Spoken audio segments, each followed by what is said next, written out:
lahat ng nakikinig. Narito na naman tayo sa panibagong episode kung saan ating tatalakayin ang isang mahalagang kaganapan. Dito lamang yan sa Pamatawan Integrated School. Ayan ang symposium. Pero bago lahat, ano ba yung symposium na yan?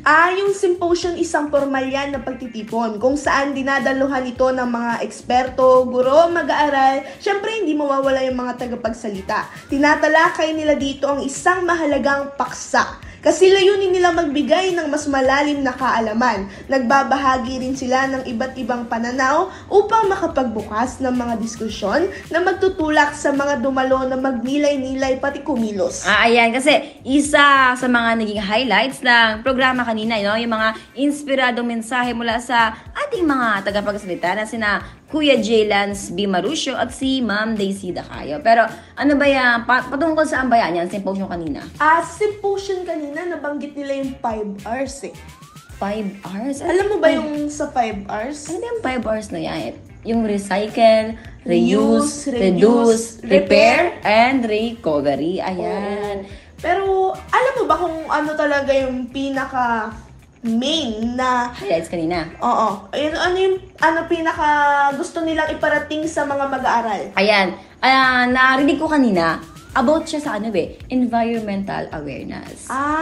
Kasi isipin mo marami na ring mga estudyante yung walang control sa sarili, walang disiplina kumbaga. Sa pagtatapon ng basura kung saan-saan na lang yan. Parang tapon doon, tapon dito. Walang disiplina na pinapakita sa... parang di man lang nila iniisip na nakaka-apekto. Yung isang plastic na yun, 'di ba? Iniisip nila isa lang naman 'to Hindi nila alam na kapag naipon 'yun, kung parehas tayo ng mindset na isa lang naman 'to Pag pinagsama-sama mo 'yun, malaking epekto niyan. Malaki ang impact kasi nga ang maliit na bagay pag pinagsama-sama, grabe ang impact niyan. Grabe talaga kasi tulad ng yung nangyaring pagbaha nung nakaraan lang. Tapos, dumagdag pa dyan yung flood control na tapos i-connect mo dyan, di ba?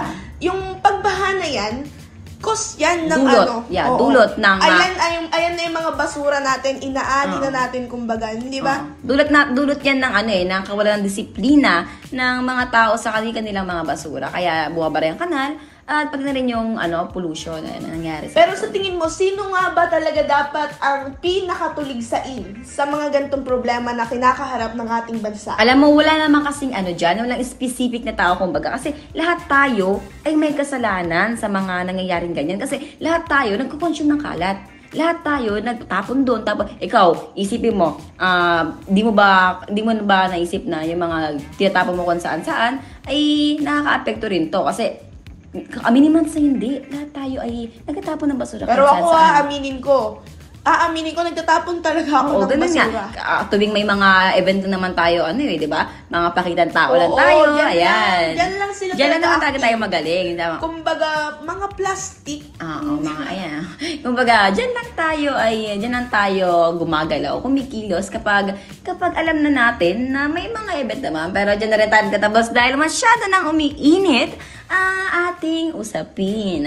Ayan na, paalala, huwag kalimutang makinig sa ating podcast. Ayan, kaya maraming salamat at sana'y may natutunan kayo sa aming ipinarating na podcast. Kaya naman mag-comment lang kayo at magbigay kayo ng message kung ano pa ang mga gusto nyo ating tatalakay. Ayan, maraming salamat at tuloy-tuloy lang ang sa inyo ang suporta sa amin.